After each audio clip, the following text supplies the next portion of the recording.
Pleasant evening to you, ladies and gentlemen, boys and girls, and welcome to the October 6th edition of Beyond the Headlines. My name is Colin Dowe, and I'm happy to be your host once again this evening.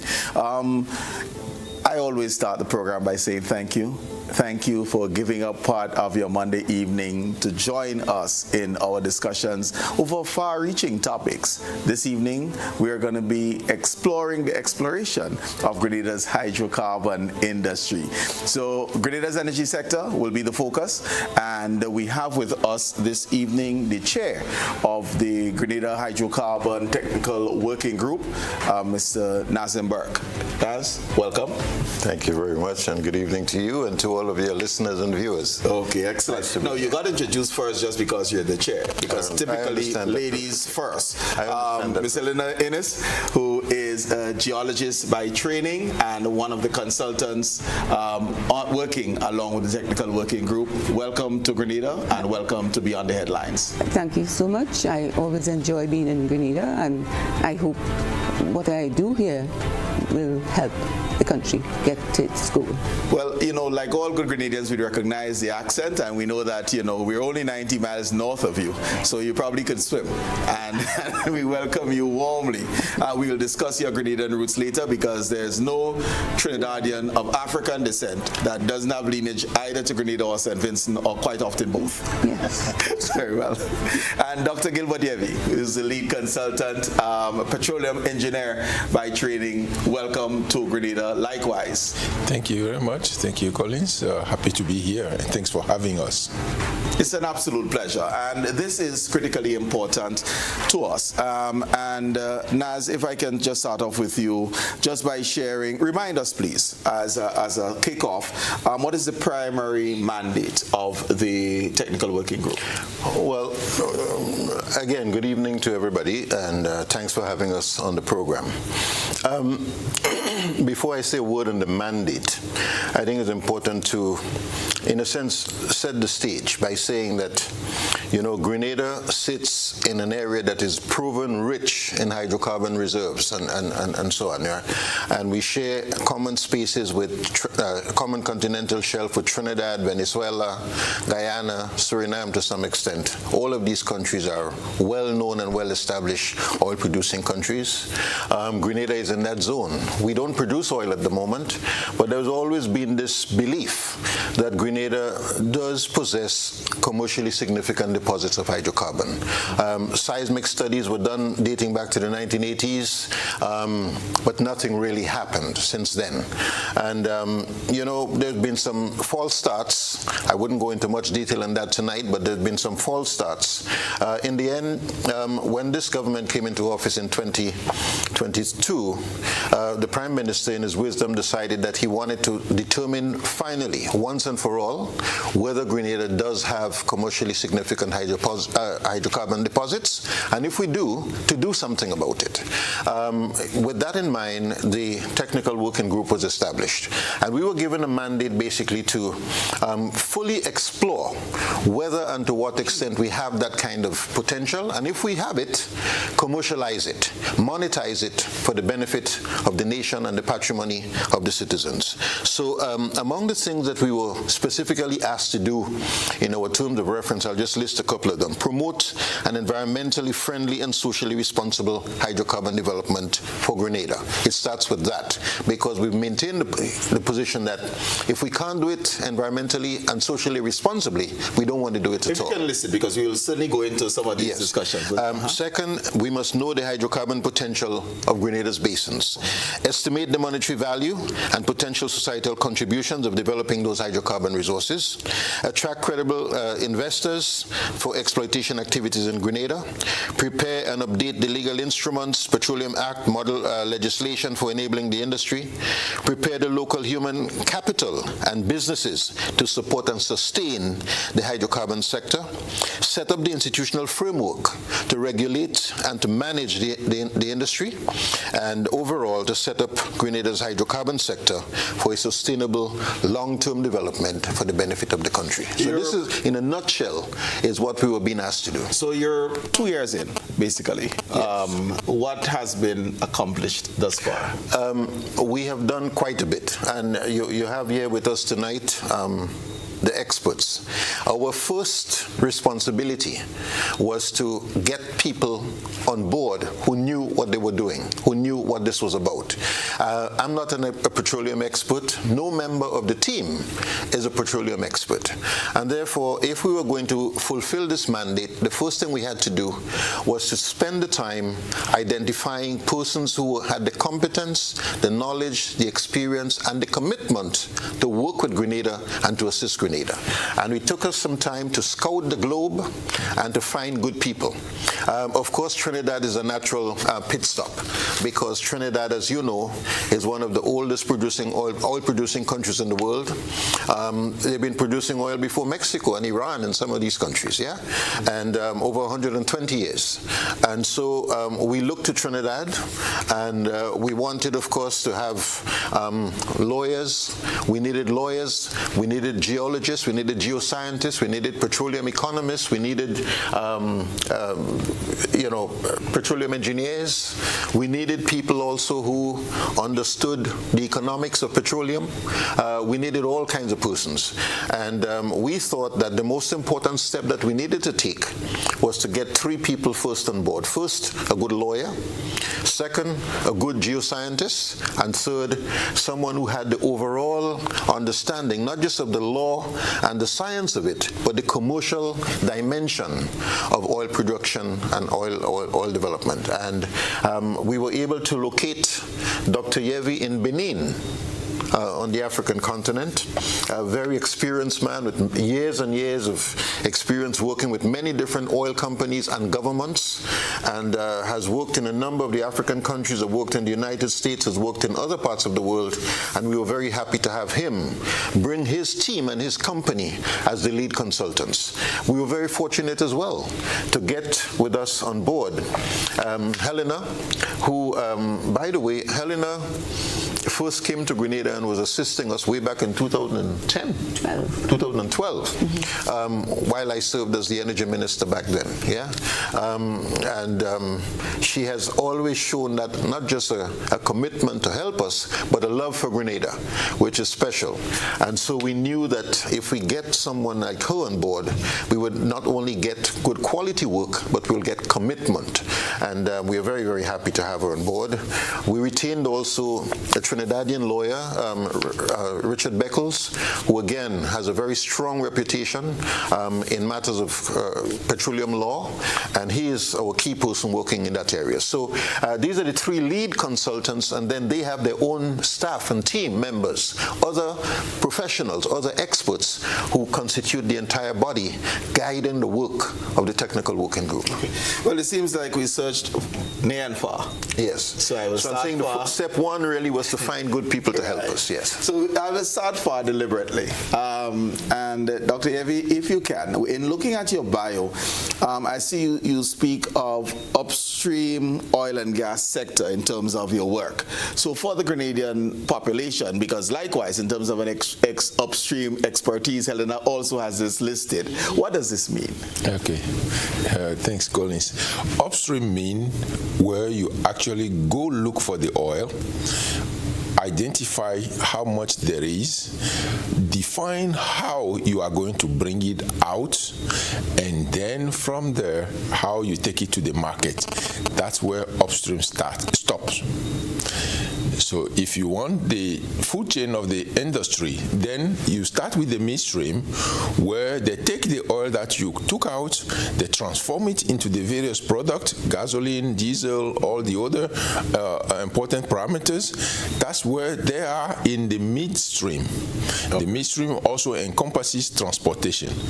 And then completely downstream is where you have the trading, the fuel stations, and everything else. So everybody says we are in the oil and gas industry, but we, within the industry, we know which part we specialize in. So we here specialize in the upstream, where we go find the oil, we define methods and means to bring it out, take it to the market, and upstream stops. And I understand, but as a population, we're interested in downstream. All right, I get the picture that you don't need to go upstream, then midstream, but our benefits. We're looking towards downstream. And we have been hearing for decades that Grenada has oil, Grenada has gas, Grenada must have oil and gas. Do we have oil and gas? And if yes, in what quantities? Now, you want the short answer or the long answer? Midstream. Okay. The potential for oil and gas for Grenada is there. And all indications point to the existence of oil and gas.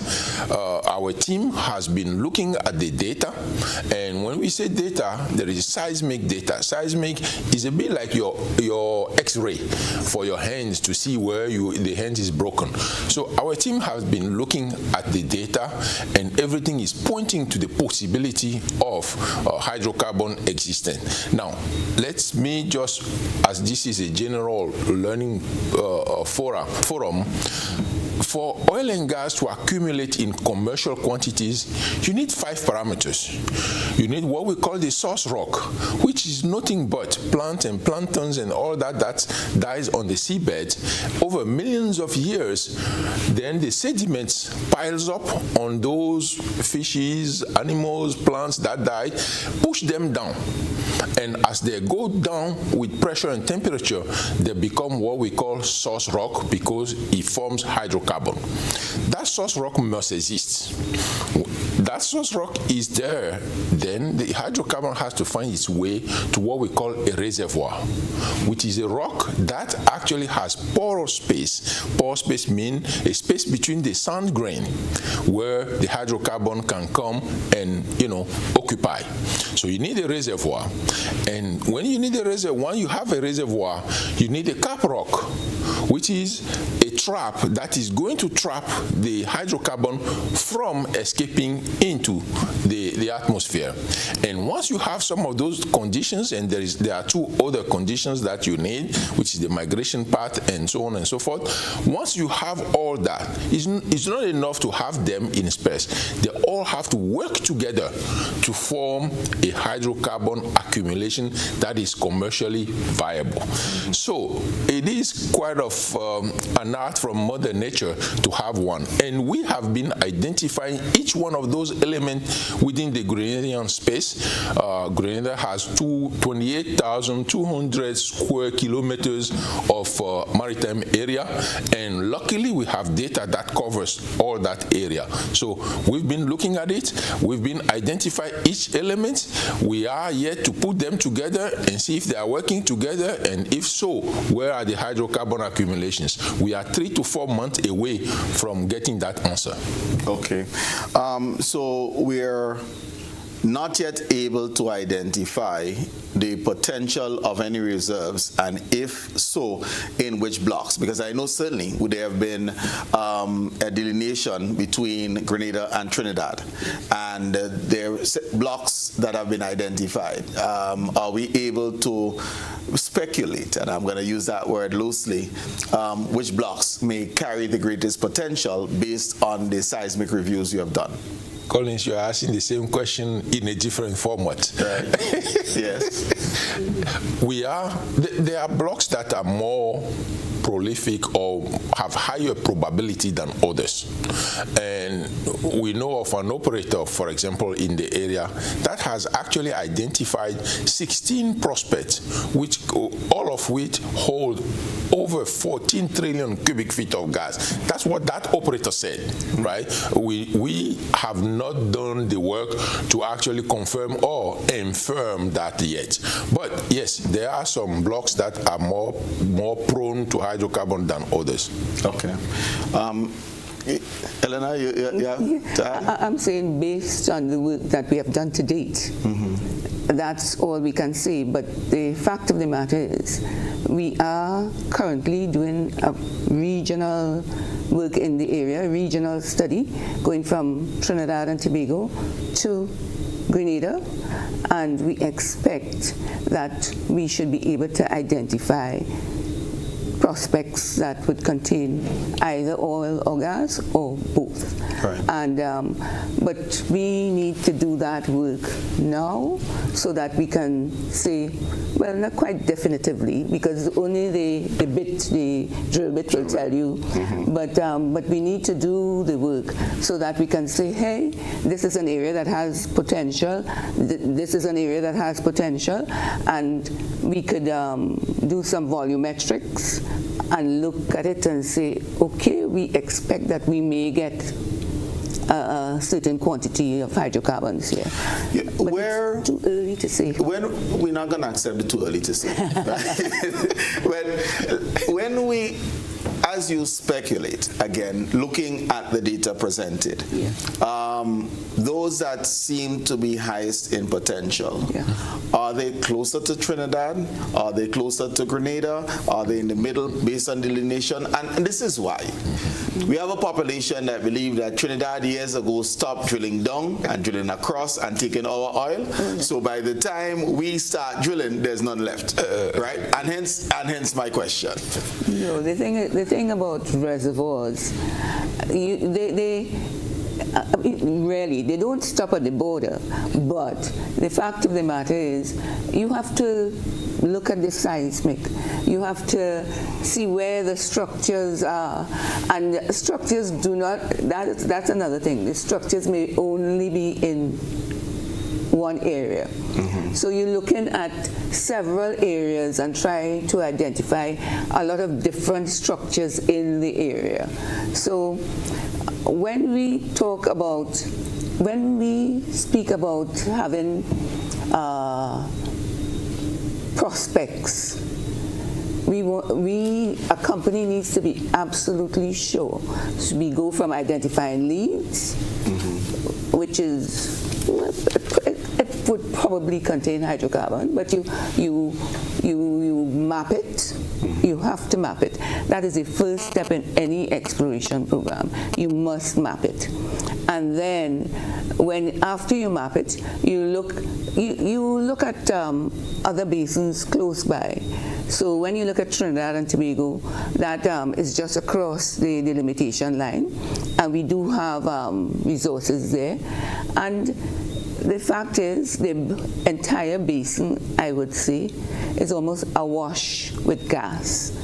So the odds are, and I have to say the odds are there may be gas in, we're looking at this Carapano basin that is passing between Trinidad and Tobago and Venezuela, and within the north of Tobago, in the North Coast Marine area. That's the basin. So you come from Venezuela into Trinidad and Tobago.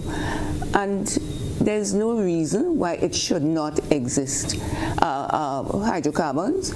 And we have seen that the potential exists because we do have a well drilled. And there were shows, yes, in certain reservoirs.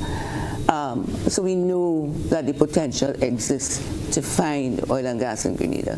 But we really need to do the work properly first, attract the players to come in here and explore for it. I hear the caution, and you can make the contributions, Gilbert, but my question really would be when will we discover actionable hydrocarbon and be able to begin production? So I hear you in terms of in looking at all of the studies and being able to identify areas of greatest potential 3-4 months down the line. Accepted 3-4 months, that's tolerable. But then if coming out of that, if there is actionable reserves, what is the process? What are we looking at? Right. So coming out of that, if there are actionable resource volumes, we need to get companies that will accompany the development of that resources, that volume. So the first thing is we can identify on paper, on the computer, here some potential for hydrocarbons, we can draw even the polygon, a line around it. Somebody has to go in there and drill and put a drill bit there. And now that is a big dollar activity.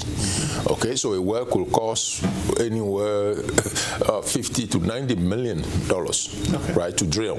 So until you actually drill the well to prove that what you were seeing on the data is real, then you can actually say take it to the bank. But the moment you do that, then you have a field that has hydrocarbon. You start making plans now to delineate, which means, okay, I poke a hole here, I see hydrocarbon here. Now that hydrocarbon that is here, does it extend 5 kilometers here? Or does it extend 10 kilometers over there? So that's called appraisal. So you have to do the appraisal. Once you do the appraisal, it enables you to give a number. I have 3 trillion cubic feet. No, I have 10 trillion cubic feet, right? Once you get a number, you put a number around it, you can now make plans to develop that hydrocarbon, which means the number of wells that you need to drill to bring that hydrocarbon out, you define it through studies. That also defines how much investment you will make, because at the end of the day, I used to tell my teams that I manage, we're not in the business of producing hydrocarbon, we are in the business of making money. So the companies that you bring will actually come to make money. Right. So they will determine the investment, they will determine the volumes that will be produced, they will determine the economics. That's the next steps. Okay. And I see you were very interested in the timelines. Mm-hmm. That's what you were hinting at. Yes. And it takes a while. Right. So from the time you make a discovery, it takes a possible 5 to 7 years, depending on water depth, to develop the discovery and produce the hydrocarbon. So, and before that, you have the exploration period, the period where we go out with competitive bidding and get the people in. Right. So that in itself takes another maybe 2 years, right. Maybe 3, yeah. Mm-hmm. So it is a really long timeline. But I think because you have friends on the other side of the delimitation line and possible facilities that could be used, it may cut short the timeline by a few years. But that is something, we still have to explore. Okay. Yeah. I noticed, and just for those who are not quick on the arithmetic, I heard 3, I heard 7, so I'm thinking 10. All right. So we just put that one to rest. Yeah. I noticed, Helena, in this part of your career, you've been working quite a bit on policy frameworks. Yes. What are some of the things that Grenada needs to be doing now to ensure it has an appropriate industry being developed in terms of the type of policies, what should be addressed, etc.? So I think because you have a vibrant tourism industry and you depend on the pristine waters of Grenanda and among them in Grenada, I think an EIA, that is a strategic EIA, which would identify no-go areas. Right. Because you don't want to go there and spoil your environment. And that I believe is one of the first things that we need to do. That is one of the biggest in terms of a policy that we need to put in place. Right. We also need to decide who we want to attract into Grenada. That's a very big deal. So you want credible operators in Grenada, because you want in the end to get it done, right. And you don't want to have to be suffering for years with someone who can't get it done. Okay. So you need and my understanding of that comment is get it done both in terms of the expertise within house and expertise within house and the capacity to do the work in terms of finances, not a prospector who will come in more or less like a middleman to go out to look for resources in order to. Yes. Yes, yes, because we call them real estate agents. Right. You know, oil and gas real estate agents. They come and they get the license, and once they get the license, they start running out now looking for partners to actually come and do the work for them. So you really don't want that, because it locks up your basin for a long time. Yeah, Okay. yeah, you had that initially, huh? And I mean, you got out of it, but that gentleman locked up the entire Caribbean all the way up to Antigua. So we want a credible operators, and we also want the capacity. So I kept telling Gilbert that the youngsters watching it will want to know what these older people, all these, my brother put it, vintage people. Yes. But we respect vintage. Yeah, we respect vintage. And certainly maturity. Yes. But we want to mentor the youngsters. Yes, the youngsters. And we want to start from the elementary. We're certainly going to get there, because that's an important aspect as well. But I'm interested to dig a little bit more, or probably drill down, in how do we achieve that balance between exploring our marine resources, hydrocarbons, and the recognition that today tourism is the largest foreign exchange earner. How do we strike that balance? Yes, and it's yes, and it is a balance. You look at Tobago, North Coast. We have gas, but and we have been able to balance it. When we want to do seismic, we actually bring a fishing liaison on board. We go out to the community. We talk to them. You know, we show them. Okay, Brazil is doing this. Mexico is doing that, and show you countries that actually balanced the exploitation of oil and gas and the tourism industry, and if I'm saying fishing too, yes, because there used to be a school. There's still a school of thought that the guns that you use in the seismic drive the fish away, but they've disproved that, I believe.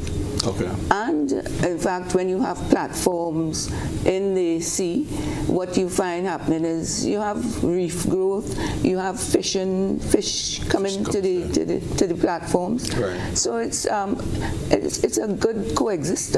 Okay, and so you're saying the strategy really is community involvement, recognition that these interests aren't necessarily competing, and when there is the possibility of competition and it's not a zero-sum game, you can have some no-go areas. That's what I heard earlier, so that we wouldn't have that impact. And it starts with an EIA, comprehensive and strategic EIA, balancing the economic developmental thrust identified by the government. Correct. So, in fact, it's Asia. Environmental, social impact assessment. Okay.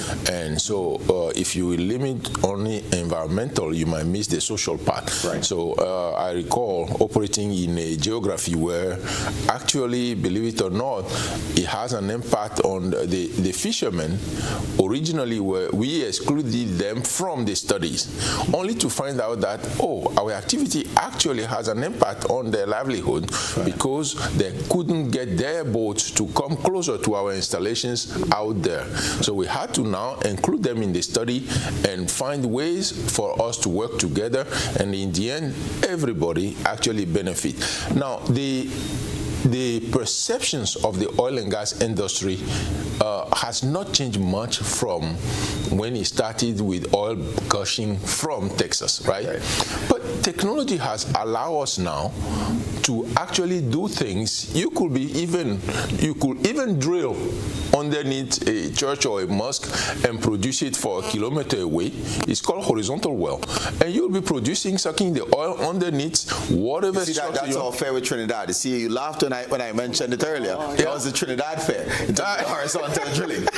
No, I didn't answer that question, but I could have answered you. The horizontal well has its limits, right? You could drill, the last I drill, or I know, was 3 kilometers horizontally. Right. So you wouldn't go for 90 kilometers horizontal well. If you do, you hold a Guinness World Record. But effectively, oil is not a river that flow underground.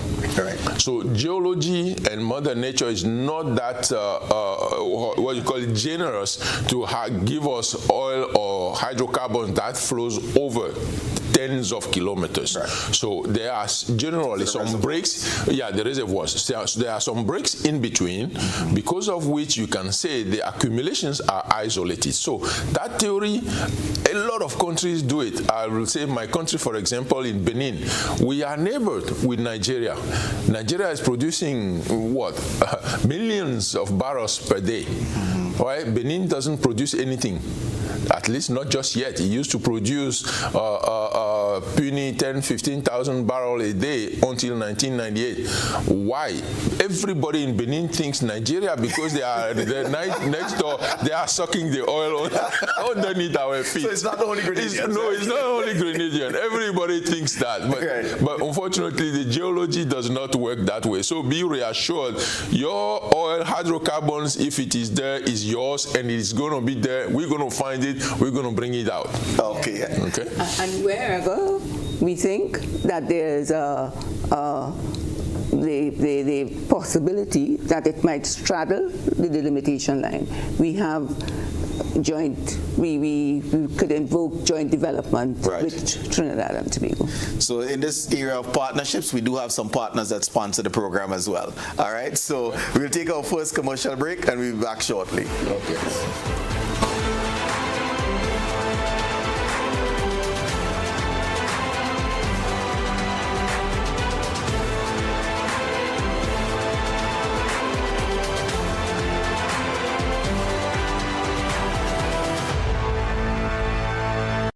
Are you longing to taste authentic, flavorful dishes from Thailand? Then look no further. Konthai, the newest restaurant located at the back of Galleria Mall top floor, is the place to satisfy your taste buds for Thai dishes that are well seasoned with fresh local spices. They offer a great selection of sumptuous dishes that will tantalize your taste buds. Visit Konthai today, because the food is good, the ambiance is great, and the staff friendly. Available on Bites and Yogo Grenada. For more information, call 456-0074 or visit konthaigrenada.com or stop by the new Galleria Mall, Grenanda, St. George. I'll meet you there. Asian Spa and Wellness Cafe, nestled in the serene surroundings of Le Phare Bleu, Calivini Bay, St. George, is the perfect spot to unwind and relax after a stressful event or when you wish to spoil yourself in the most comfortable and relaxing atmosphere. They offer many different massage modalities, including thigh hammer, washer and cupping, signature thigh deep tissue massage, also facials to depuff and tighten pores, deep cleanse full body, hair and nail treatments and more. Take a walk down to the cafe for authentic Thai breakfasts and delicious traditional dishes. Choose from our special mixed drinks, both hot and cold. Opens daily. Visit Asian Spa and Wellness Cafe today, Le Phare Bleu, Calivini Bay, St. George, because you will not regret you did. At Oasis Pet and Garden, we bring you the best products at the best prices nationwide. Layers and broiler chicks. All animal feeds and supplies available, including supplements, waterers and feeders, and lots more. For the farmers, we have you covered, literally. Greenhouse plastic, premium quality ground cover, hydroponic systems, pesticides and fungicides, rain guns, weed whackers, and more. Visit the Oasis Pet and Garden today. Conveniently located along the Wester Hall Main Road, Wester Hall, St. David's, and Melville Street, St. George's. Now serving you at 2 locations. Visit us today. Mobility, a common theme woven into the very fabric of human history. From ancient wanderers to modern explorers, our instinct to move, to seek something greater, and to grow has always driven us forward. Imagine a journey into pathways of boundless opportunities and endless possibilities. A collective future where the vibrant rhythms of the Caribbean, rich culture, and welcoming community create unforgettable experiences. Beyond citizenship by investment, we believe in our collective investment of time, resources, and energy that fosters innovation, creates jobs, and enriches lives, driving the growth of an entire nation. The Investment Migration Agency Grenada boasts over a decade of exceptional service and remains committed to guiding you toward global mobility and economic freedom through investment. Your journey becomes our shared story of progress and prosperity. This is an invitation to be part of something greater, something enduring. Begin your journey at imagrenada.gd. IMA Grenada. Unlock the possibilities.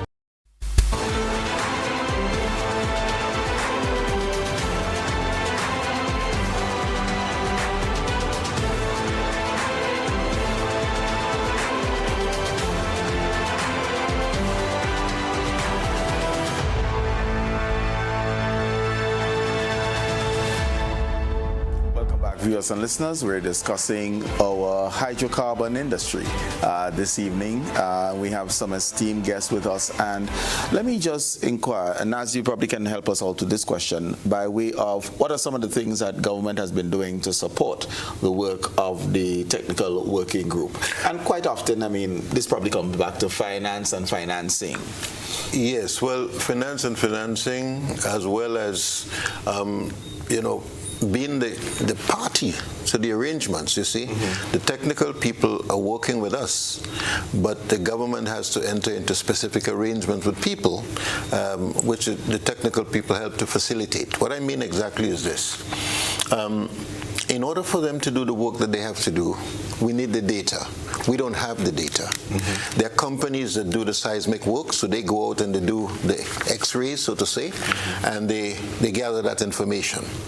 The information, in principle, belongs to Grenada, yeah?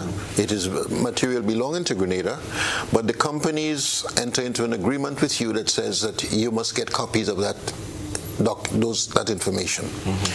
We know that there are companies that have done that kind of work, but up until now we didn't have the information. Right.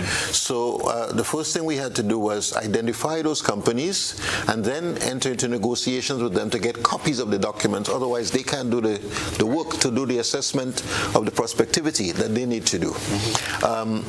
So far we've managed to engage a company called GeoX, which we've now received the data from them. Okay.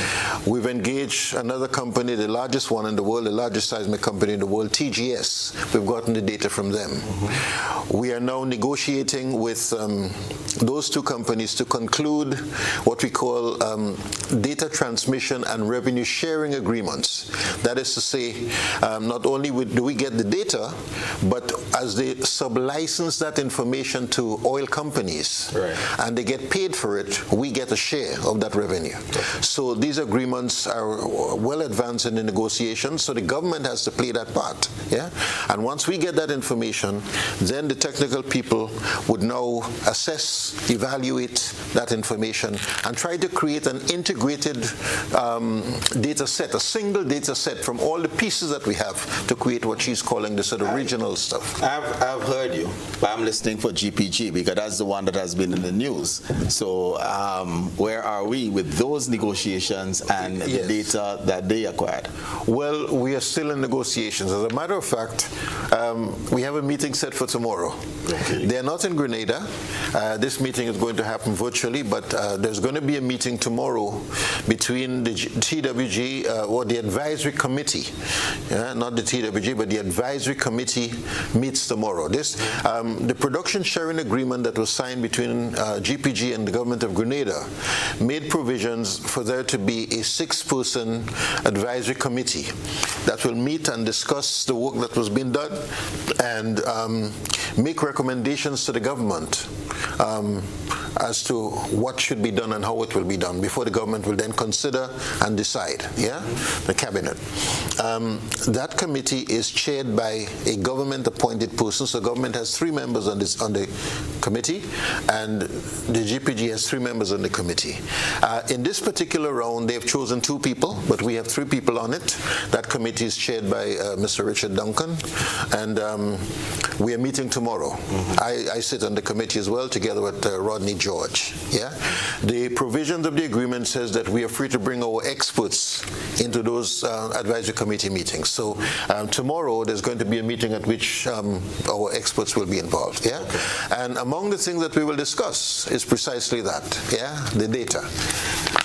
Are we into a problem where ownership or the ability to license, sublease, whatever is the proper term, is those rights are still owned by GPG and not necessarily the government of Grenada? And is that a negotiation that has to take place? In other words, a release of whatever agreement or bonding that we had with GPG in order for us to be free to negotiate and engage with agreements with companies worldwide for the exploration? No, well, they have, I mean, the experts can answer. I think I probably want to answer that. Now, Grenada has, like I said earlier, 28,200 square kilometers of maritime area to explore for hydrocarbon. GPG only has 2,600 or so out of those 28,000. So it is quite a bit of an emotional issue if you look at it, to focus only on GPG when they only have barely 10% of the acreages available. I'm not minimizing it. It is still an important issue to deal with, even if they only have 1 square kilometer. But that can consume the whole effort of the TWJ and everybody else. So they don't have a monopoly of the whole Grenada acreages that is available to sub-licensing. They only have 10%, and the rest is still available to be licensed. And that's an important fact, and I don't know that we, as a population, we are aware that it's only 10%. But my follow-up question would be, which 10%? Because quite often we talk about 80-20 rules, right? So which 10%? Is it a critical 10%, which is what attracted all of the attention, attracted them to signing on the agreement? How does it look in the overall scheme as you did your original or initial appraisal of the seismic studies? Okay. Yeah, go ahead. That 10%, it's attractive. It's right across the limitation line from Trinidad and Tobago. So, of course, it would attract attention from other companies because, in terms of producing. Okay, let me go back, because the thing is, to our way of thinking, the company has not proved that they have commercial quantities of hydrocarbons. Right. There's hydrocarbons there, but possibly not in commercial quantity. And therefore, while we look at it as being attractive, we still have more work to do. Right. And this is what we're looking at. Now, that is not to say that we don't want the data. There's a well there which tells us what is in the ground, and there's about 1,700 square kilometers of 3D seismic. And it would be valuable. But the fact is, we are getting data from Trinidad and Tobago.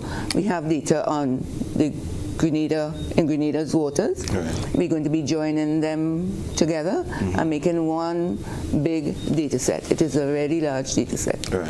So that the GPG are grade you is suggesting that you can diminish the importance of that data based on the meta-analysis that you'll be doing from the various studies? Yeah, exactly. Okay. Exactly. And then when you say the 10%, the only reason why everybody focus on GPG blocks is they actually did really well and have some shows of hydrocarbons. So if you ask for proof in the pudding, you can say, okay, the actual proof, concrete proof that we have comes from them drilling one well. That's perhaps why everybody thinks those blocks are the most prolific one.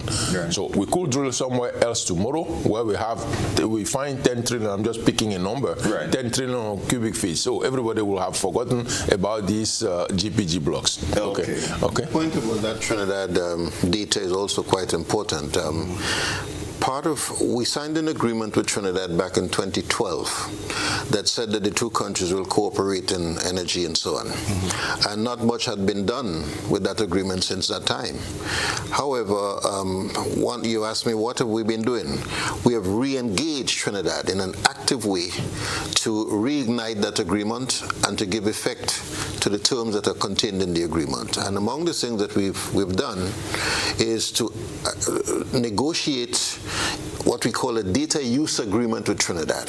So the data that they have that is close to Grenada that will assist us in painting that picture, they have agreed to give us that data. Did GPG share or sell some of that data to NP or some other Trinidadian company? No. I think what happened was they entered into a memorandum of understanding, an MOU, with the National Gas Company of Trinidad and Tobago. Right. So it's not that they sold information. The National Gas Company is interested in, if there's gas there, National Gas Company is interested in buying it. So that, it's a commercial arrangement, yeah? But I think it's important just to say that the commercial arrangements, the arrangements that we are entering into with Trinidad can be of great significance to us. You know that the Minister for Energy was here recently. Our Prime Minister was in Trinidad recently. There are two agreements that we are considering signing soon, yeah? So that, and then Helena spoke about the Joint Development Zone Agreement.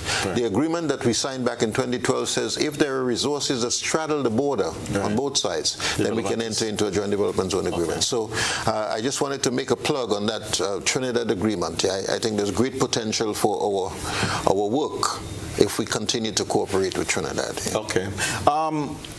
I know we touched on it a little bit earlier, and our protection of our environment, given the importance of tourism to us. The Marpol Convention, originally created in 1973, there were some amendments in 78, and then one of the Annex 1, developed in 83, spoke of regulations guarding against the pollution from oil and gas. Is Grenada a signatory to this convention? And what would that mean for the development of our industry? Yeah, I'll take that. Yes, Grenada is signatory to that convention, but that doesn't mean oil and gas cannot be developed in Grenada. It just means that we have to follow the standard of the environment. Now, I take an example: water discharge overboard. If you have a boat doing oil and gas operations out there, sometimes they could discharge water overboard, used water overboard to sea. There is a standard by which you have to clean that water literally almost to a drinkable level before you are able to discharge it.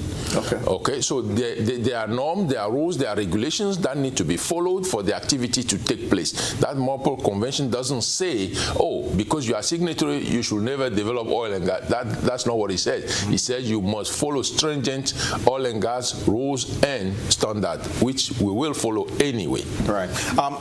Does it require local legislation in order to, because quite often we hear that Grenada is a signatory to this convention, that convention, etc., but we don't enact local laws in order to put effect and have teeth to those conventions that we sign?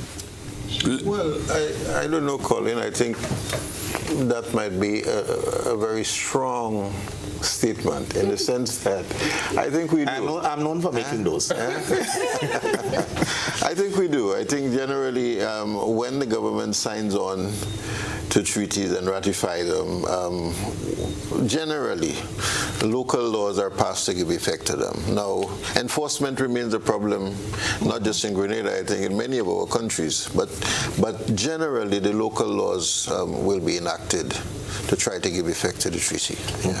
And would this, Helena, be some of your advice, as you mentioned, creating that framework that will allow us to develop this industry in a responsible manner and in a sustainable manner? Very much so.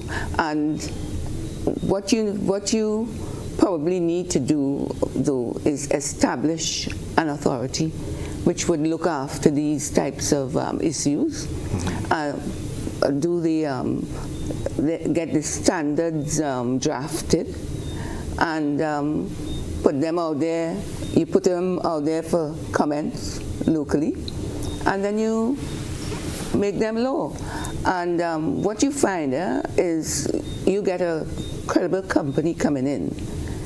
They actually sometimes are even more stringent than you in terms of what they would do in terms of respecting your environment. Okay. They're very much. I mean, but then we do have a lot of big companies operating in Trinidad, and this is what I have seen. I mean, even Exxon, I remember, really strong on the environment. So what you need to do is be not in lockstep, but you actually set the stage. They will see that you're serious, and they will actually follow on from there. Okay. When they see that you're serious. Okay. I want to supplement a quick supplement to that. The credible companies actually have a lot more at stake than even the government themselves. I remember operating I was a boss in a company where we went there and we look at what they themselves they have as a standard, and we look at it, we say, no, we can't follow that. If we follow that, our reporting will go wrong, because we have to report to shareholders how we are doing on the environment, and therefore we took on a even more stringent regulations and rules and standards that we have applied in our operations. So if we get credible operators, yes, we have to put regulator in place to keep an eye on it, collect the data, and monitor what is happening, but definitely we don't have to police them. Okay, understood. And this is the power of the lawsuit, because if something goes wrong, they will be targeted directly. Governments don't have money to pay, but you'll go after the big companies. And the big oil companies already have a reputational issue. Yes. Okay, understood. Helena, if you can just share with our listening and viewing public, what does the average Grenadian stand to gain from success? And you get to define what success can look like, but what does the average Grenadian stand to gain? Development of your population, education. So you have training in all different areas. You have the money to do it, the money to build schools, the money to build roads, the money to, I would say, to develop the country sustainably, because you want that sustainability. Right. And the country and the people. Can we look to Trinidad as a shining example of appropriate utilization of the riches of oil? Yes, I would say so. Yeah, because especially when you look at the human capital, we attract companies a lot because we have the expertise in Trinidad and Tobago. They come, they actually take, they they take from Trinidad and Tobago and post them all over the world. So what you have is a well-educated population, and what you're seeing now is we start from young, women, girls, boys. We start from young to educate them in STEM, because that is really important to well, that's the petroleum industry. But then we have other things also, your libraries. So let me explore this a little bit further, because if we're talking sustainability, and we did speak earlier on about mentorship by the vintage individuals who are contributing and lending expertise. Do we have any Grenadians who are shadowing either of your entities? Have we identified any who can shadow? And what are we doing to ensure that Grenadians come on board at this level? I think the chair is probably best place to answer that, Chair. Yeah. Go ahead. Actually, good question, because we saw capacity building as a critical part of what we're doing. When the experts are gone, we want to know that we have people who are prepared. Okay. So at this moment, we are in the process of recruiting, we hired someone as our program coordinator. He's trained in project management. Now that we have actually gotten off the ground in a serious way, he's transitioned now into project management and is part of the team with the experts, monitoring and evaluating and working with them full time. So he has to be replaced by a new program coordinator. That person, we are now interviewing for that position. We've identified we've advertised for a young lawyer to come in as I say intern, but that's not the right word, but to prepare, to understudy and to work with our Trinidad colleagues, yes? So that job ad is out now, and we have expressions of interest that we're now evaluating. We have also advertised for a petroleum engineer and a geoscientist, and we received 5 applications from young Grenadians who are trained, who already have the degrees and want to come on board and work with us. So, what is our definition of young? I'm not being facetious here, but because it's an investment. Yes. Right? So when we say young here, it might be people in their early 30s, but they have a degree in the field. Not much experience, not having worked. They may have done the internship with one of the oil companies. They've finished that now and are in the market looking for work, can find work in the United States or elsewhere, but would prefer to come to work in Grenada because they're excited about the possibilities here now. Yeah. So we are now at the stage of we've done prepared the terms of references, sent out the ads, received expressions of interest, and we have our human resource consultant who works with us. She would be here tomorrow. So we are starting that round of interviews right now. I've heard individuals and individual positions. We have seen under former Prime Minister Patrick Manning, the creation of the University of Trinidad and Tobago, which major thrust was the petroleum industry. We don't have to create a university in Grenada, but have we identified skill sets that we need to train for in order to take advantage of the opportunities that will be coming down the pike, and hence starting through scholarship regimes or just advocacy, have Grenadians going off to train in larger numbers so that we can have the high-paying jobs? That discussion is happening with Trinidad right now. In other words, some of the people will go there. In addition to that, we are in discussions with the Commonwealth Secretariat, and they too, they've been here, and they will be here next month again, and they too have agreed to help train some of our people. Okay. We are also in discussions with Frexim Bank. As a matter of fact, when Mr. Dangote was here in February, he offered to the Prime Minister to receive 3 Grenadians to come to visit and spend a period of time at his refinery, which is the largest refinery in the world. we welcomed the opportunity, but the concern we had was this is downstream stuff, yeah, or midstream stuff, and so we wanted our young people to get to an upstream environment. So we engaged Afreximbank, the vice president of the bank, and she said, look, we can arrange for these folks to go to one of the upstream companies. We have a program that we can send them off. So we are now waiting on word from the bank. Do we need petroleum engineers going there, or do we need training in petroleum engineering? We need both. We need both because. But do we have the cadre of engineers to go? Is what I'm saying. Or do we have to take the step back, train the engineers, and then do the deployment? It's a twin process. In other words, those who we know already have training foundations, we identify them and we pull them in. And in the meantime, because remember what we're doing now, we have an 18-month program that we need people.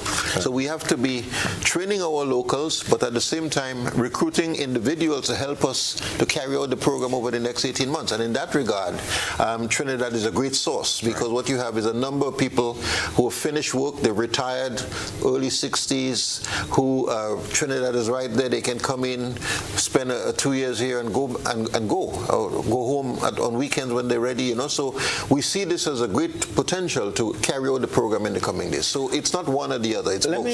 Let me ask you this. How do we sit? You mentioned the Afreximbank. You mentioned Mr. Dangote.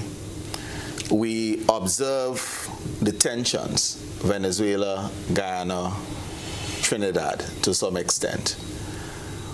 Are we comfortable with exploring that relationship, Nigeria, Afreximbank, as opposed to ExxonMobil, US, for fear of reprisals if we forge partnerships with the wrong individuals as perceived by the US? Yeah, well, we are forging partnerships with everyone who is credible. Yeah, and remember, the Dangote arrangement is not it's really just to give what would be a 3-month or a 4-month sort of working relationship. I am sure that as long as we engage credible companies, they too will become training ground for our people. That's how a lot of the Trinidadians are trained by Shell and Exxon and so on. They go and spend 3 months in the United States and work there and learn, and I'm sure the same thing is going to happen. So we are not seeing it as one or the other. But that one seemed to be downstream. And I say the US relationship. No, not at all. Not at all. Actually, I spent a little over a year on a project with Exxon as a trainee. No, I'm not referring to the possibility. What I'm saying is that the conversations we're having now, and we're living in a world where it's either you're with us or against us. I mean, we can pretend to sidestep it or not. We can speculate, or we can bury our head in the sand as to why there are tensions, Guyana, Venezuela, currently, right? And the question is whether we need to be scrupulous in terms of our actions to ensure that we don't be a part of, negatively, of that geopolitical struggle. And that really is the question. Yeah, I think the short answer is that Shell is not downstream. Shell is upstream. When I say upstream, I mean as far as engagement. We are the doorsteps. Okay. We are the doorsteps. Yeah, I have no doubt about that. Yeah. Okay. So and remember, Shell is the one who operates the Heritage platform, Hibiscus platform in Trinidad. Yeah. Right. So conversations are taking place. Okay. Yeah. All right. And you certainly see the reason for the question, because you wouldn't want any fallout. Viewers and listeners, it's time for a second commercial break. Of course, when we come back, you certainly can weigh in. 440-1252. That's the number you'll call. Let me just signal that you would call. When you get answered, you would listen on the phone, not the television. All right? Commercial break. We'll be back shortly.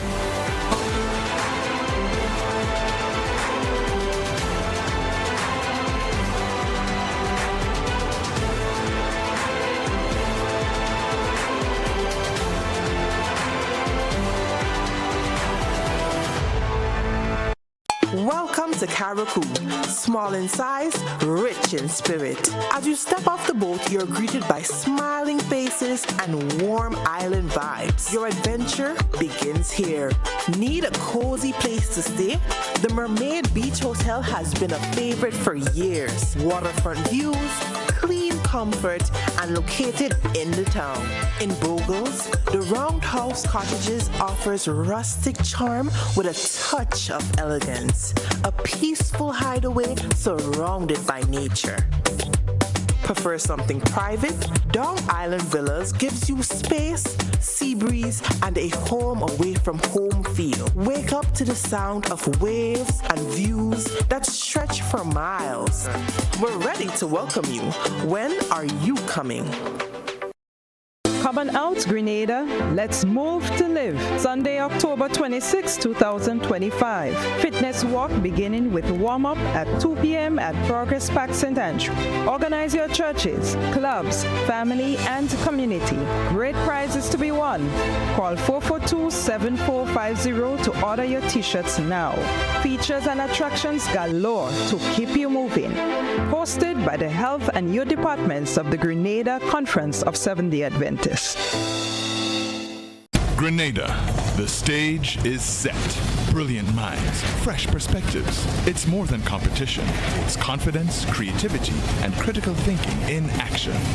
The Grenlick Debates, powering bright ideas. The Grenlick Debates will be broadcast on GBN TV, Tuesday and Thursday at 6 p.m. and on Sunday at 4 p.m. Matches will also be available for viewing on Grenlick's YouTube channel. Tune in.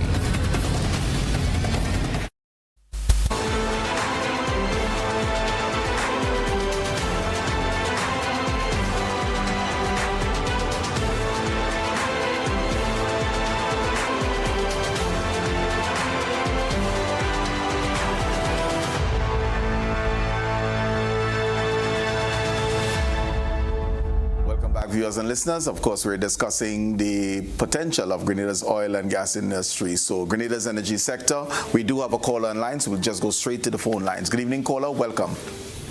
Yeah, good night.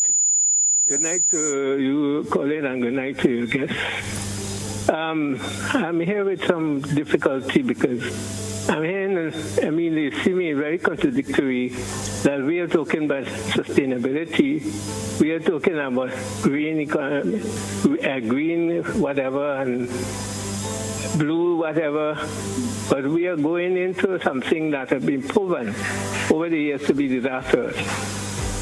We just have to think about Nigeria, the Ogoni land, and also Ecuador, the Amazon.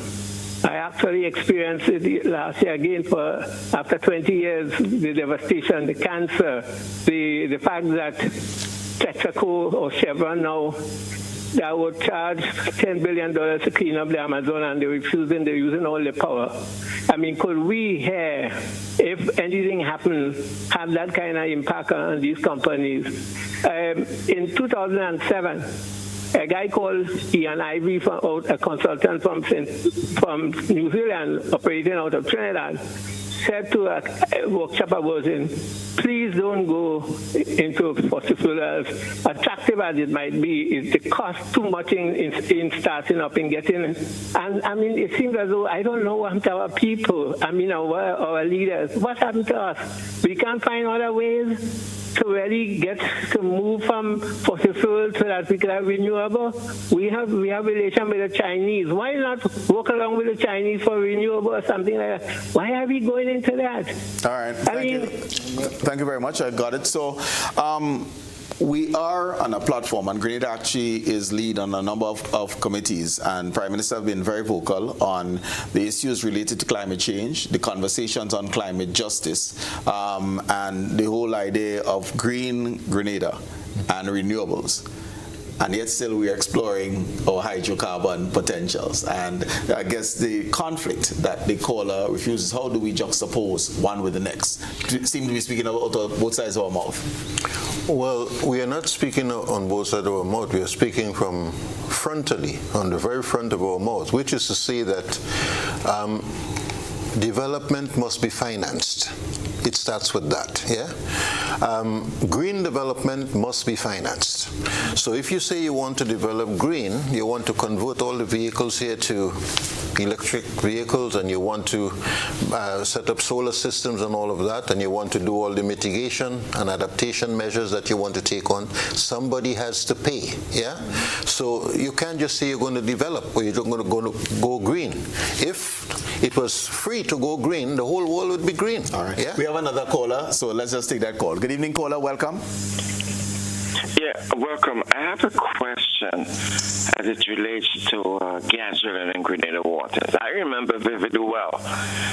ConocoPhillips of Canada found oil in Tobago waters, which is very close to Grenada palm trees, all right? In as much as Trinidad is the world's leading provider of liquefied natural gas, can we send our gas from Grenada to Trinidad for a fee and let them do the liquefaction process? What do you think? All right, so the idea in terms of the partnership, because of the expertise in Trinidad, allow them to do the development, and we essentially license or sell for a fee, rather than developing on our own. That's what I got from the question. Well, that potential may exist, but it's too early to say how that will be structured, yeah? I think one of the things that may happen out of the same wells that we spoke about, the nutmeg wells, maybe it's just that. They're very close to the hibiscus platform. It is quite possible that an arrangement can be made that will not involve Grenada having to build out all of the facilities here in Grenada in order to sell gas, yeah? So it's a little early to make pronouncements on it, but it is quite possible what is being suggested. Okay. But if you allow me, please, I wanted to say something a little more on that point, you see, because sustainable development and green development may or may not coincide, yeah? If we are going to finance green development, we have to get the money from somewhere. And what we believe is we must take the oil out of the ground, get the money that we need so that we can develop the country in a low carbon way. Otherwise, we're not going to be able to develop the country in a low carbon way because nobody's going to give us the money to do it. Yeah? And so we don't see these as speaking on both sides of our mouth. We see this as petroleum development as a means to an end. Okay. Yeah. We have another caller and then we come back to you, Gilbert. Good evening, caller. Welcome. Good evening. Yes. Yeah, to your panel, where can we go to buy shares? How much is the shares? And will be expanded to the individual Grenada, the citizens of Grenada. Where can we buy of local shares? How much would it be? Thank you for that. So, see, I told you we were downstream, right? So here we have someone find out where can we go to buy shares, what's the cost of the shares. To be honest, I like that person's thinking. Yeah, that's a very capitalistic thinking that I like.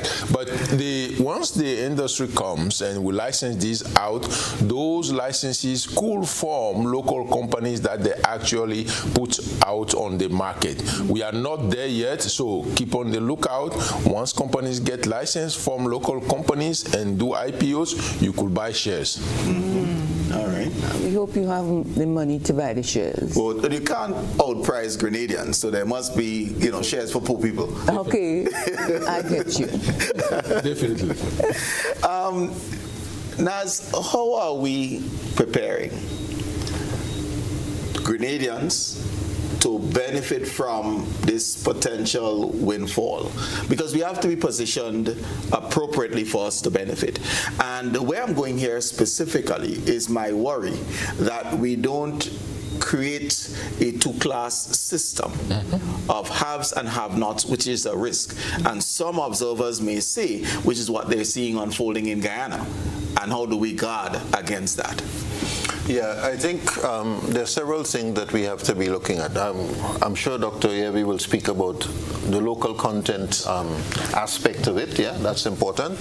But I think apart from that, the government has a critical role to play in committing and ensuring that that doesn't happen. Yes? And in order to do that, one of the most critical pieces I think will have to be that, the right social policies are put in place and the right wealth management policies and practices are put in place. Yeah, there are countries that have set up sovereign wealth funds that save a lot of the money, use only a small percentage on the budget, and have monies there that the country can use and the people all have a stake in. Yeah, there are situations where people give a certain amount of money to the citizens as a cash payout. There are countries where all utility bills are paid, including the internet, yeah? That they don't have to find money to pay for those things because the states see those as amenities that every citizen is entitled to. So the social package that you put together to ensure that people are not left behind is going to be important. It's really an issue of wealth management, yeah?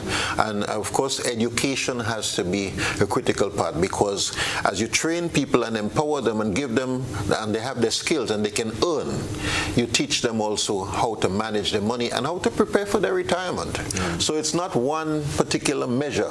I think it's a series of measures that the government will have to be very mindful of and put in place. You know, so it must be intentional, and especially on the social policy issues, yes, and the negotiations with the companies that are operating, yes, and then how money that comes into the consolidated fund is managed, because that can be a black hole and we get in trouble. Of course, but you know, I can't remember if it was Abraham Lincoln, but one of the guys made the important observation. Fools learn from their own mistakes. Wise people learn from the mistake of others. Yeah, so that if you've seen all these countries making the same mistake over and over and over again, right? You can't go and do the same thing and expect a different result. Yeah. So I think we have a lot of opportunities to get it right if we are committed to making it happen. And I do want to add, we were talking earlier about what government need to do in terms of regulation and setup. Right. Local content laws, right? Local content laws and regulation as it relates to people. How many people need to be trained? Locals need to be trained and need to be employed. Who is shadowing who? Need to be there to build capacity on the people side. What about the goods and services? Right, the industry will boom. Entrepreneurs, from telecoms to cleaning to welding to everything, there need to be a regulation where a certain number of capital need to be spent on locals. So that's called local content. Is actually my hobby horse where I give courses on. So we need to craft the local content rules and regulations such that the overall population, even if you are not related to oil and gas industry and you are a welder on the side of the street, you can benefit from the oil and gas industry. Right. If you are a diver, you can actually benefit from underwater welding and all that. So the local content law and regulations need to be set up from the get-go, and I think is part of our program that we will recommend. Yes. Okay, so part of the advising in terms of the programmatic agenda moving forward will speak to how Grenadians ought to be benefiting from this industry that's being developed. Yes, correct. Yes. Okay. All right. Go ahead. Trinidad and Tobago, we came into it late. Yeah, only when we set up the LNG Train 1 that we initiated local content. Right. Yes. And because I will argue that we're failing now from the standpoint that if you look at tourism as the leading industry in Grenada, we don't have local content. So we have lots of people working in industry, but not necessarily at the high-end jobs, and there isn't a demand. We have another caller online. Good evening, caller. Welcome. Good night, panel. To the lady from Trinidad, I need to ask a quick question. The Qatar gas field, right, just inside Tobago, is it still functional? Did it pump natural gas or it just closed? If you can just repeat that. I'm hearing about there's a natural gas deposit just outside of Tobago that you're asking whether that is still operational? Okay. Just outside of Tobago, there's a natural gas field called Castor gas field. It's pretty, relatively close to Grenada. Do they still produce gas from that gas field, or is it closed down, or what? Is it capped? Gas production just outside of Tobago in terms of its border with Grenada. Any idea?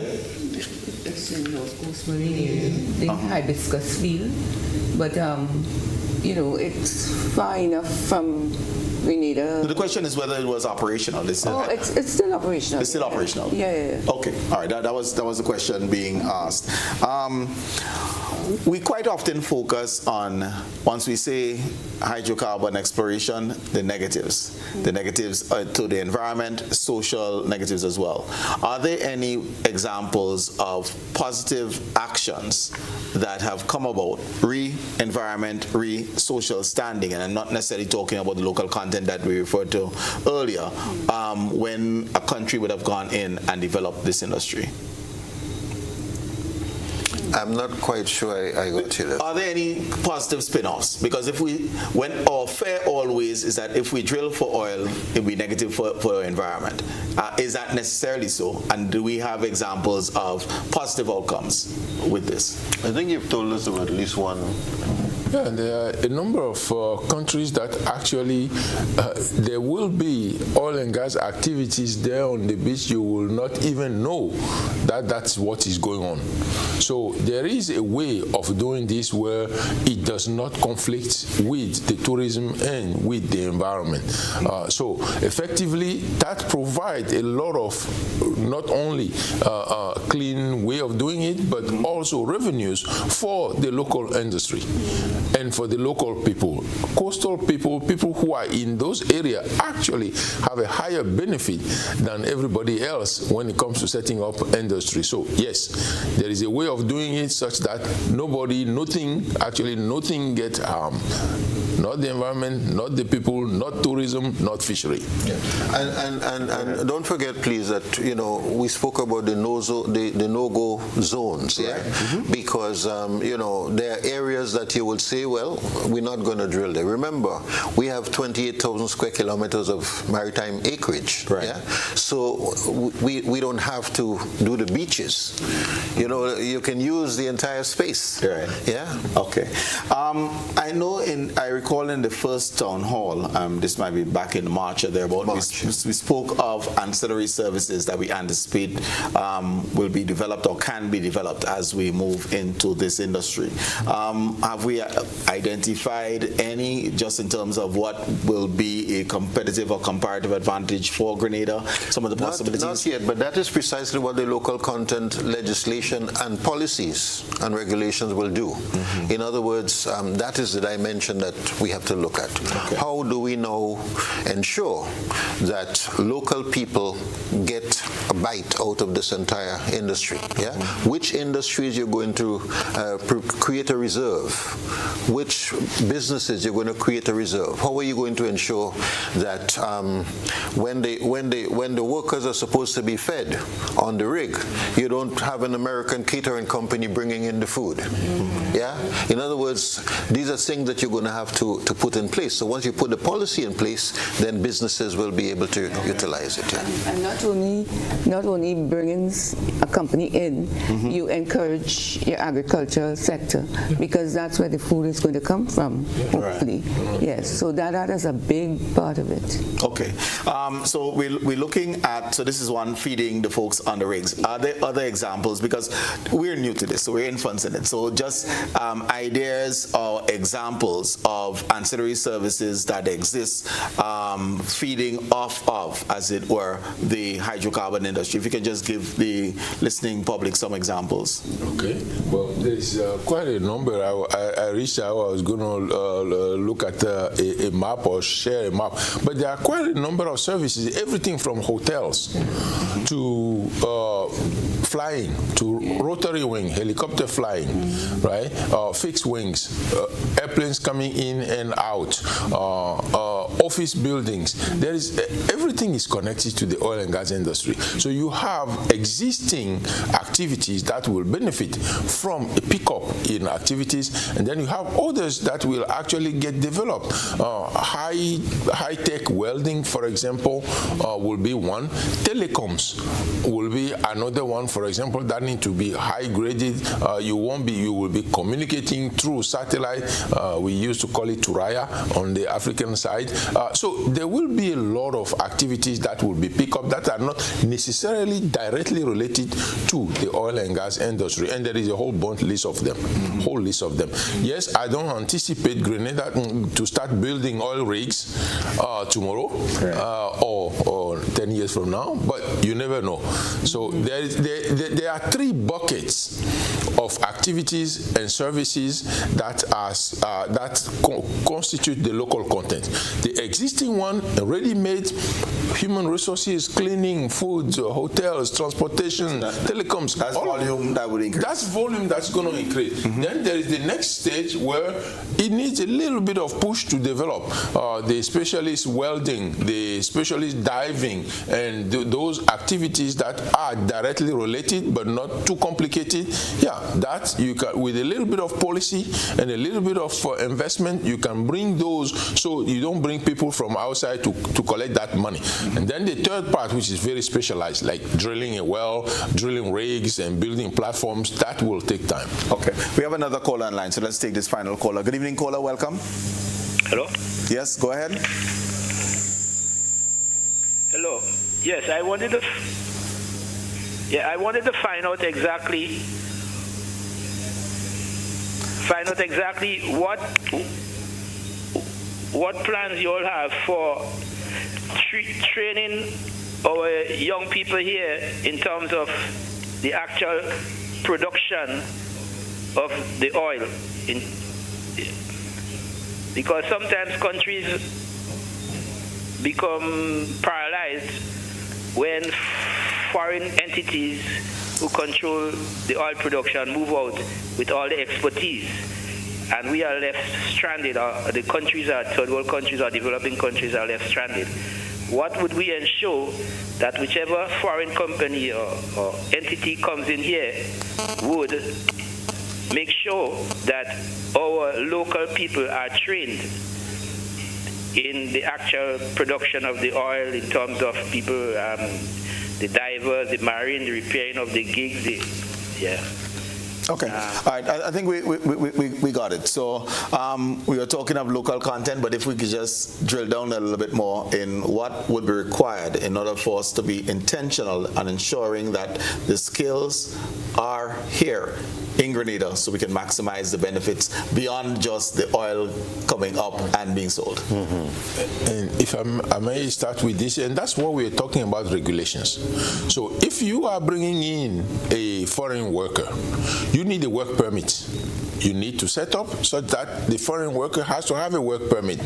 As a condition to give that work permit, the government might say, I need you to appoint an understudy, which is going to take over from you 3 to 4 years from now. I'm not inventing this because I worked in geographies where this is the norm. So 3 to 4 years from now, I'm not renewing your work permit. You should have trained a Grenadian to take over from you. And if you don't, we're not renewing your work permit. And if the company comes, we say, we're not renewing. You should have done this. So it forces companies to actually build capacity, local capacity. And there is, in some geographies, it says a percentage of your workforce that need to be local and the one that need to be foreign. Okay. And the percentage is even split into management and working. All right, we have another last caller. So good evening, caller. Welcome. Yeah, good night. Yes. Yeah, I have a little problem with this oil drilling of the coast of Grenada. I mean, Grenada is a little island, a little dot in comparison to Guyana and the rest of them. And there's something that is troubling me. If we go to drill for oil, it's going to take a lot of money. And if you have the situation where the company who is go drilling for the oil charge the Grenada government, let's say $5 million to drill. They found oil and they said, okay, to bring the oil to the surface, it's going to cost you another $5 million. But during the process, the oil dry up. So therefore, the government, when they look back, it will have cost them, in essence, with the oil that they may have brought to the surface, say $6 million. I'm only drawing an reference, huh? And in essence, then the government of Grenada will be in debt to that oil company another $4 million. But during the process, they have an oil spill. And it so happened that to clean up the oil spill, it will cost another $10 million. It means that the Grenada government and the people of Grenada will be in debt for the rest of their life, and generations to come will have to pay for it. All right. Thank you very much, caller. Go ahead. Yeah? I think the caller misunderstand a little bit how the oil and gas industry work. So the Grenadian government is not going to be putting out money directly unless you decide to develop your own block. That's why we're bringing in partners, credible partners that have the technical capability and the financial capability to do it. The way it works is they will bring in their money to take the risk. They invest the whole thing, and once they start producing, they use part of that money to recover their initial investment. And once they recover, they still have a little portion left. For example, you take 80% to cover the cost that they have spent over the years, 20% remain to be shared with government, and until they recover all the costs, and then they split the profit, flip over, and it's like we split the profit 50-50. So up until then, I don't think 1 cent is coming out of Grenada. And if something happened that this oil is neither discovered or is discovered and then, God forbid, there is a spill, it is the operator that took that risk, and he's going to bear the risk, and is not on the Grenada government. So we want to reassure the caller that the process is well thought out and set up and tested for hundreds of years. Okay. All right. Thank you very much for that. We're quickly out of time, so I'm going to go some closing comments. I will do ladies first. So Helena, just in terms of any closing comments that you would like to share, and with the public, the type of things that we should look forward to in moving forward. Okay, so I think we should have a really good contract that would have elements of training and local content in it, so that operators coming into the country will have ironclad commitments to the government of Grenada, and understand the last caller that Grenada bears none of the risk. The companies, they would bear all the risk. So we wish to ensure that Grenada moves forward quickly, and we will do our best to do the work as quickly and as thoroughly as possible, so that Grenada and Grenadians would benefit from it. Gilbert? Yes, we thank Grenada for the opportunity. I personally thank Grenada for the opportunity to actually make a change somewhere. So as I retire from active duty in the oil and gas industry, when the call came and I looked at Grenada, I said, this is my opportunity to help a country, actually to leave a legacy and to help a country start the industry from the ground and do it right. And so I'm here for that, and I want to thank Grenada for the opportunity to actually contribute, and we will do whatever it takes to actually help as much as possible to set this up right and set this up for the benefit of Grenada and Grenadian. Okay. Yes. Yeah, I want to take the opportunity, Colin, to really just thank our viewers and listeners tonight, because, it is very important for us to realize that if we are going to do this, we need all the people on board. We need Grenada on board, yeah?